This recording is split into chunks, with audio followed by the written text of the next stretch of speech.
detrás de esos 4 ejes? ¿Qué habría? Yo creo que hay primero un marco global, que lo resumo de la siguiente manera. Estamos en una propuesta neoliberal donde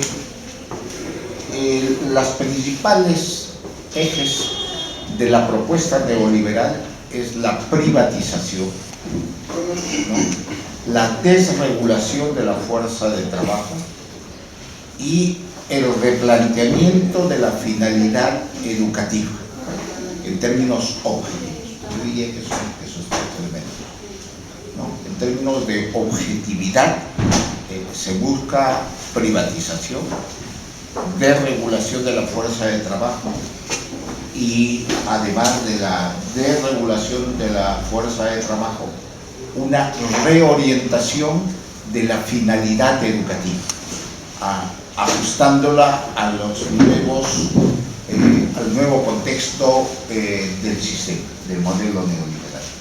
Eso en términos de objetividad.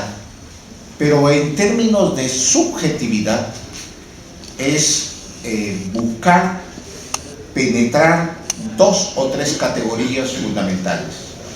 Una, la categoría meritocracia. 2, introducir la lógica de lo que podríamos llamar la neocolonialidad del saber, usando lo que Quijano dice, la neocolonialidad del poder, es la neocolonialidad del saber, ¿no? Y que se traduce en una visión muy práctica, el eslogan ganar más para consumir más.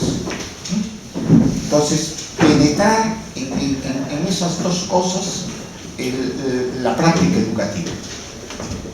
Y claro, eso conlleva una cierta, ¿cómo decir?, coincidencia con el momento de la propuesta neoliberal.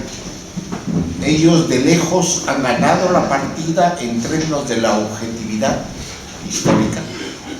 Ahora buscan ganar, adentrarse a ganar la subjetividad histórica en la cual está la práctica educativa. Y por eso usan estas herramientas, ¿no?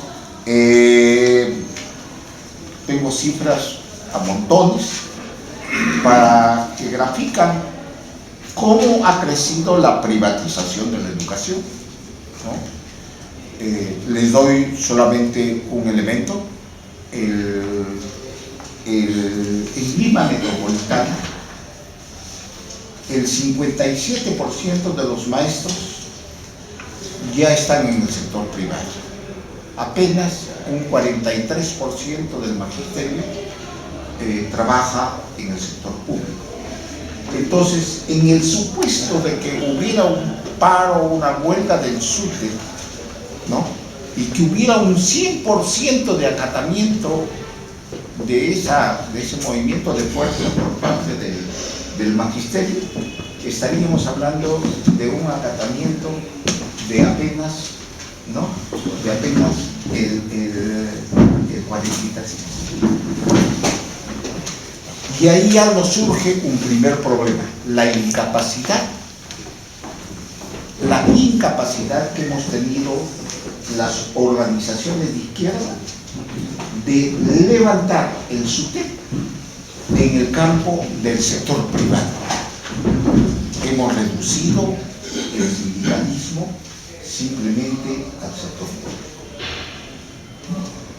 Y en nuestras narices se está privatizando la educación y no estamos teniendo contingentes de compañeros organizados en el sector privado.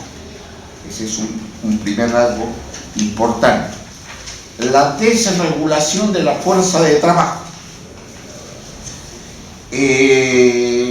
Hace 10 años, apenas el 7% de los maestros eran contratados. Este año vamos a cerrar probablemente con un 30% de maestros. El año pasado cerramos con un 27% de maestros contratados y este año probablemente cerremos con un 30% de maestros contratados. En la medida en que se ha puesto rigidez en los 65 años de término del trabajo laboral del docente, y además de eso se ha colocado también,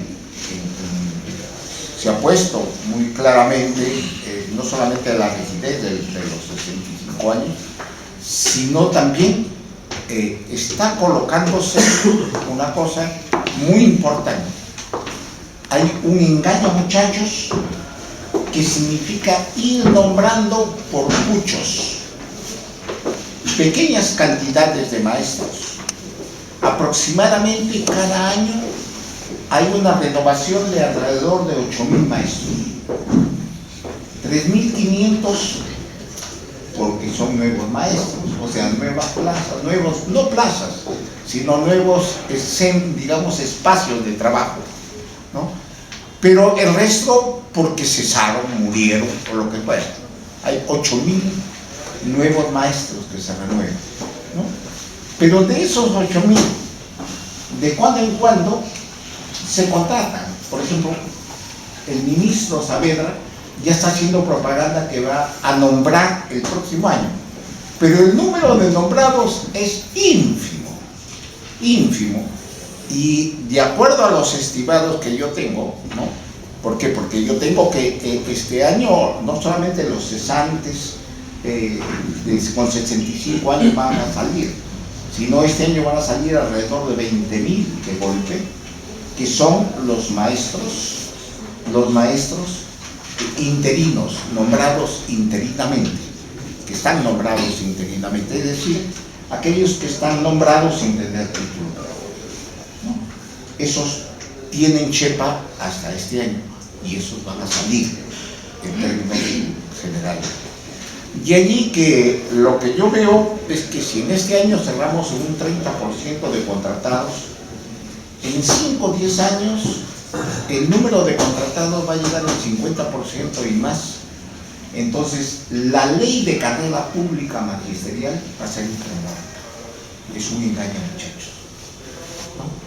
¿Por qué? Porque estratégicamente no hemos sabido colocar el tema de la desregulación de la fuerza de trabajo, que es concomitante al modelo neoliberal y que está llevándose a cabo.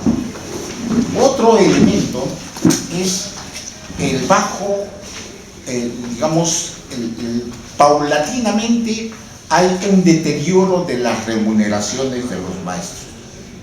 Aparentemente ha habido un engaño, ¿no? Con el ingreso de todos los maestros a la ley de carrera pública magisterial, se trepó de alrededor de 1.100 soles de remuneración líquida a alrededor de 1.310 soles la remuneración líquida. Y ahora con el aumento que ha habido de 100 soles a los profesores contratados, la remuneración líquida está girando en alrededor de 1.350. Entonces no ha subido más. Entonces en términos de poder adquisitivo, que es lo que manda, ¿no? En términos gruesos de plata, ¿no? En realidad cada vez más el costo es menor. ¿Por qué? Porque en la medida en que tengo cholo docente barato, el contratado, ¿no? Y que está creciendo, el nombrado, en los cuales generalmente siguen al SUTE los nombrados, entonces están contentos con 1.300, 1.400, pero son pocos, ¿no? Son pocos, no pasan de 200.000, ¿no? Entonces ahí yo tengo un problema de cómo está funcionando la estructura ideológica en términos de la objetividad. Los tres componentes que decía: la desregulación de la fuerza de trabajo, la cuestión de la privatización de la educación Y por otro lado, el otro elemento que me parece importante, que es cómo se ha ido vendiendo ya en términos de subjetividad una idea llamada de la meritocracia. De la meritocracia. Para que ustedes tengan una idea, y ahí está César, la idea de meritocracia en el Consejo Nacional, en el primer Consejo Nacional de Educación, no la dejamos pasar. No la dejamos pasar. Y se aceptó parcialmente, pero dentro de un criterio, que era el siguiente. Ustedes lean el PEN y se van a dar cuenta la redacción que acabó entre aplausos. Me recuerdo que, ¿cómo se llama? Villarán pidió el que nos levantemos aplaudiendo mutuamente por dos cosas, porque se había aprobado lo que se aprobó, y segundo, porque el que había propuesto era el que habla y pensaban de que era alguna cosa demoníaca la que habíamos propuesto, que era lo siguiente, que tanto en educación es una interacción de sujetos que enseñan y sujetos que aprenden, y por lo tanto sujetos de derecho también, derecho del sujeto que aprende y derecho del sujeto que enseña.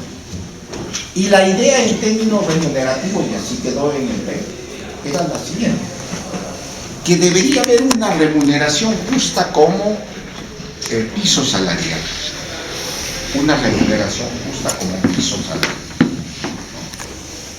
Y a partir de la remuneración justa como piso salarial, recién ahí se aplicaba el criterio de la meritocracia, ¿no? El criterio de la meritocracia, recién ahí, y no antes. El modelo neoliberal ha planteado la meritocracia en todo, inclusive en la desregulación de la fuerza de trabajo. Entonces, yo diría que a pesar de estas medidas que se están tomando, que tienen su sentido, ¿no? Que tienen su sentido, ¿no? Yo le veo que esas medidas que ha anunciado el presidente tienen que ver con tres elementos. Uno, la desaceleración de la economía. Y en la medida en que hay una desaceleración de la economía, a nivel macro, Castilla ha planteado: hay que gastar menos en gasto corriente y hay que aumentar el gasto de inversión, el gasto de capital. Y por lo tanto, gasto de capital es infraestructura también. Y también hay de pasadita educación. Ese es un componente. Un segundo componente es la demanda del sector privado. El economista Prialet, Gonzalo Prialet, él tiene un instituto de infraestructura educativa, infraestructura de instituto de estímulo a la infraestructura, no me acuerdo bien el nombre, pero es algo así como INE. Este señor ya desde hace 3 años ha venido elaborando en ESA la propuesta de entregar la infraestructura educativa y la infraestructura del sector salud al sector privado. O sea, no es gratuito. Eso lleva a que con plata del Estado se van a hacer las famosas asociaciones público-privadas, con plata de todos los peruanos, otorgando, concediendo, entregando en concesiones dos cosas: la construcción y el mantenimiento, equipamiento de todo lo que es infraestructura educativa. Entonces, gran negocio. Y se entregan por concesiones de 20 a 30 años. De 20 a 30 años. Es como entrego peaje, ¿no? Concesiones. Entonces, esto ya es una manera descarada y burda, ¿no?, de tirarse abajo la gratuidad de la educación y hacer de la educación el derecho, hacerla un servicio rentista. Ya, es de ganancia. Abajo, el sacrosanto derecho de la educación, que no había ganancia, ¿no? Los curas de Fe y Alegría dicen, oye, de Fe y Alegría somos privados, pero no estamos por la ganancia, esto ya se pasaron, ¿no? Entonces, este elemento de la demanda del sector privado, es decir, no es que el Estado está pidiendo al sector privado que le ayude, no, es el sector privado que está exigiendo al Estado que le entregue ese pedazo de torta, ¿no? El tercer elemento es el momento electoral, 2015-2016. Es decir, todas las concesiones en infraestructura educativa de mayor gasto va a comenzar a aprobarse para el presupuesto del próximo año. Y hasta que comiencen a operar, ¿no?, será en mitad del próximo año. Y han sido seleccionadas alrededor de 400 instituciones educativas donde ya se van a aplicar el modelo, ¿no? Entonces, el elemento es que esto va a coincidir con el momento electoral, de repente maliciosamente podría decir Nadine de por medio.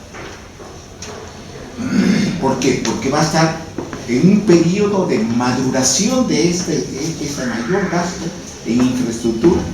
La maduración se va a dar entre julio del 2015 y julio del 2016. Es decir, pleno periodo electoral. Y por otro lado, el cuarto elemento que explica el porqué es que tienen un ministro de educación hecho a calco y con tal como lo necesita el sistema, ¿no? O sea, para comenzar, en una entrevista en la República, él reconoce que fue llamado por Castilla 6 meses antes que la hicieran renunciar a la Patricia, ¿no? Es decir, que la cosa ya estaba muy calibrada. Es alguien que tiene que ver con esto, con eficacia en el gasto.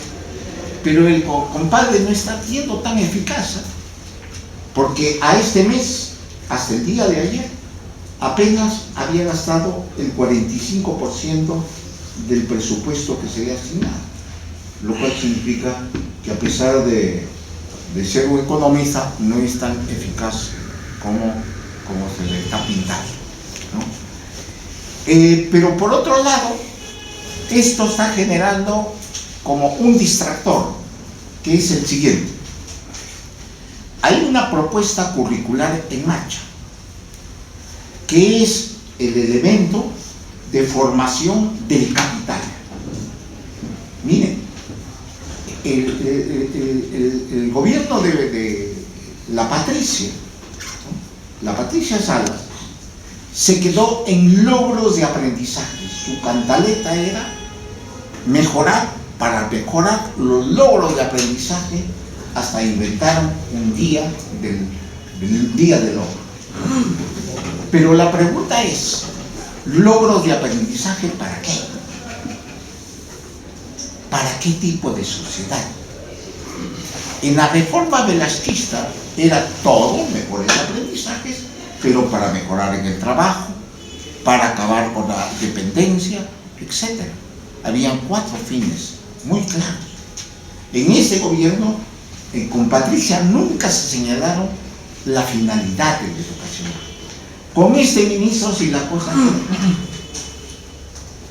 que la finalidad de la educación ya es explícita, es la formación de lo que ellos llaman el capital humano. Es decir, el currículum tiene dos componentes, es formar al sujeto. En el currículum forman al sujeto. Están las previsiones de lo que se va a formar al sujeto. Entonces, en el currículum que se está cocinando, se están cocinando dos cosas. Primero,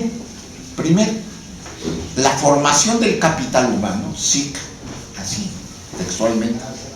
Y segundo, ¿no? Se está cocinando la formación casi así, violenta para el consumo. No sé si ustedes conocen la experiencia del Diversity acá en el Jockey Plaza, cerca del Ecuador. Ahí los muchachos llegan y le ponen un bracelete para que no se pierda, y al muchacho, al niñito, le dicen: ¿de qué quieres curar? ¿De bomberito, de médico, de profesor, o lo que quieres? De médico. Y comienzan a enseñarle cómo debe trabajar como médico. Y después que le enseñaron a trabajar, le dijeron: te mereces que te paguemos tanto. Le dan una tarjeta y él se va al cajero y saca la moneda en Diversity. Y después que ha acumulado plata el niñito, al final tiene que pasar por una tienda Walmart, en donde se venden juguetes para niños, que valen no menos de 200 Diversity. Entonces el niñito no le alcanza, llora, dice: me tiene que traer la próxima semana. Pero más allá de la pataleta, está graficado al desnudo la estrategia neoliberal. Es decir, entras para que estudies, para que cumplas un desempeño o una función, para que ganes más y consumas más. O sea, la teleología final de todo es el consumo. Eso quieren zamparlo en el hueco. Y nosotros no estamos diciendo nada. Bueno, digo en plural porque yo a nivel individual sigo gritando, ¿no?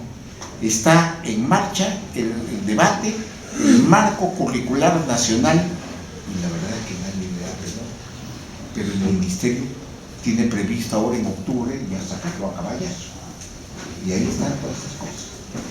O sea, la orientación del sindicato no ha entrado a trabajar en este campo tan importante que es el campo de la colonialidad de la mente, la colonización mental, y donde se está trabajando el tema global de la mente. Bueno, yo diría que ahora le doy un ejemplo y con eso termino para ver cómo esta idea de la meritocracia, de la finalidad, se está traduciendo en los maestros.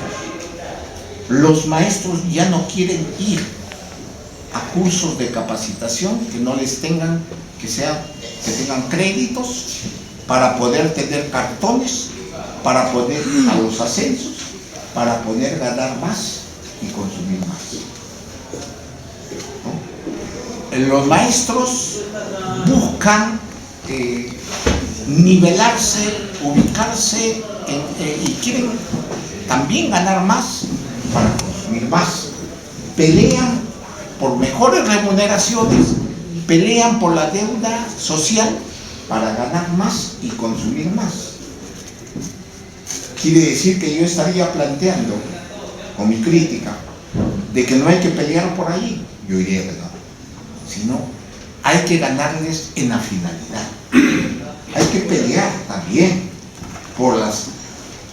para que el maestro gane más, para que vive una vida digna, pero no para el consumidor, porque ahí le hacemos el caso a la gente de lo que es el sistema. Yo terminaría con el siguiente, señalándolos el siguiente cuadro. Miren,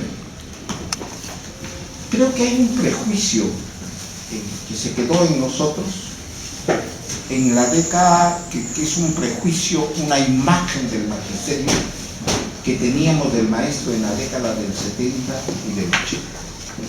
Era la imagen en la época de la violencia política, en los cuales se decía ser maestro es igual a ser sutepista, y ser sutepista es igual a ser un terrorista, ¿no? ¿Recuerdan esas épocas? Entonces, de esas épocas, como que ha quedado en nosotros todavía una imagen de un magisterio izquierdoso. Y la verdad que eso es falso. Esa imagen hay que sacarla. Miren, yo tengo acá datos. La izquierda, en el año 90, ¿no? En el año 90, la izquierda apenas sacó un 14% de los votos. La izquierda sacó en esa época esa cantidad de votos. En la década, en el 2006, la izquierda, ¿no? En el primer caso, la izquierda representada por Henry Peace y por, ¿qué más? Fue todo en el 90. ¿Qué más?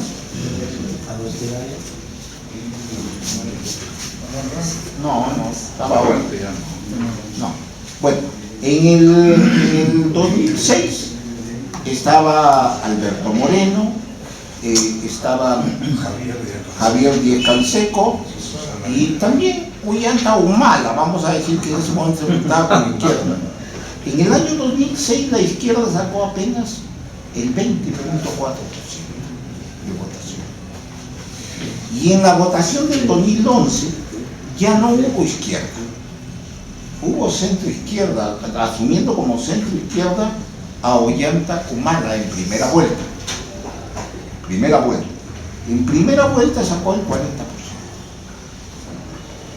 La izquierda, entonces, en el mejor de los casos, está oscilando como una especie de tercio del magisterio. Un tercio. Y la derecha está por encima del 40%. Y el resto está en el centro. Entonces, la imagen del maestro izquierdoso que teníamos, hay que sacar. Bueno, gracias, Cifredo.